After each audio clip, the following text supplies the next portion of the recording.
Friends, আজকের ভিডিওতে আমরা দেখব যে কিভাবে একটি ফেসবুক পেজ ডিলিট করা যায়। তো প্রথমেই ফেসবুক পেজটি ডিলিট করার জন্য আমরা আমাদের প্রোফাইল আইকনে ক্লিক করব। প্রোফাইল আইকনে ক্লিক করার পরে আমরা যে পেজটিকে ডিলিট করব সেই পেজে লগইন বা সুইচ অন করে নেব। যেমন আমি কোড ক্রেন এই পেজটি ডিলিট করতে চাচ্ছি, তো আমি এখানে ক্লিক করছি। তো ক্লিক করার পরে আমার পেজটি চলে এসেছে। আমি আবার এই পেজের প্রোফাইল আইকনে ক্লিক করব।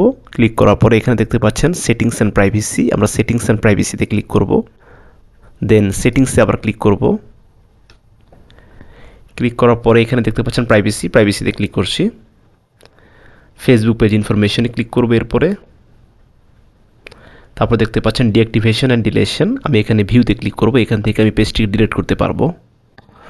আমি পেজটিকে ডিলিট করতে চাচ্ছি পার্মানেন্টলি, সো কন্টিনিউতে ক্লিক করলাম। আমার কোনো ইনফরমেশন ডাউনলোড করা বা ইনফরমেশন ট্রান্সফার করার প্রয়োজন নেই, কন্টিনিউতে ক্লিক করলাম। দেন আমি আমার ফেসবুকের প্রোফাইলের পাসওয়ার্ড দিয়ে নেব।